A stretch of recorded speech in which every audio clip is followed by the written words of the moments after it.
Mana bu narsani tushuntiraman sizlarga. Mana hozir. Necha yoshsizlar bolalar? Necha?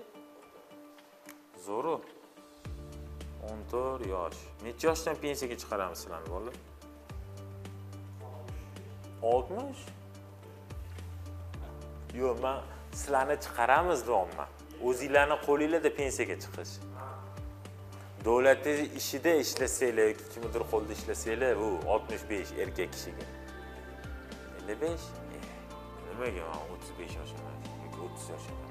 Yoshinglarni qaranglar, u men 35 yoshgacha necha yil bor. Mana men o'rgataman hozirdan shu ish. Lekin shunga amal qilishinglar kerak-ku. Sizlarni, mana sizlar yoshsizlar, to'g'rimi? Sizlarda o'ylanmagansizlar. Xotin bola chaqa yo'q, to'g'rimi? Sizlarning orqangizda kim turibdi? Ota-ona turibdi. Nima bo'lsa, ota-ona sizlarga yordam beradi. Ya'ni podushka безопасность bor, pul taraflama. Tushundinglarmi? Sizlar hozir ishlashingiz shart emas.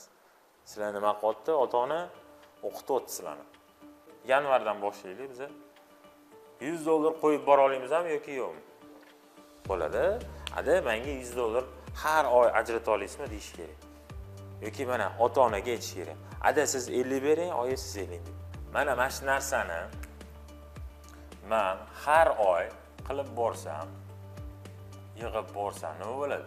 Bir yilda 1200 bo'lar ekan. Har oy pul qo'yib fond bozoriga, shu brokerimizga, shu pulimizga yarasha aksiya olib bor deylik.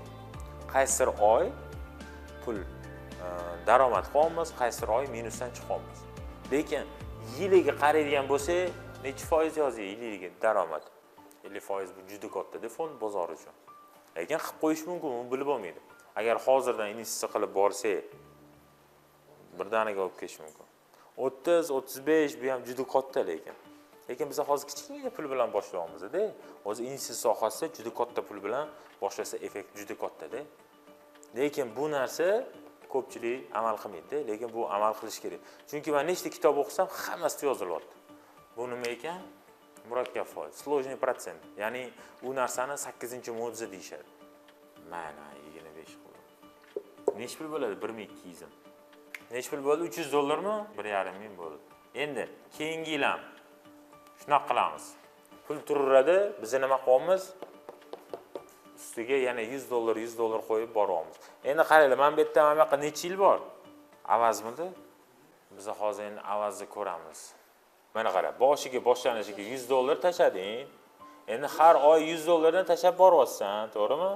Endi qara, yiliga 25% dohod qilsan, endi aytayman, qancha muddat investitsiya qilib borasan? 21 yilmida 35 yoshga chiqqanda pensiyaga chiqaramiz dedimmi? Mana 21 ni qildim. Hop, qancha yig'ilibdi? 21 yilda 24 ming уже balansda bor degani-da bu. Hop, endi qara, qancha daromad qilibsan? Sen agar 35 yoshga chiqqaningda, o'sha qancha pulli bo'lasan? $500 million pashti aksiyalar olib borish kerak-da.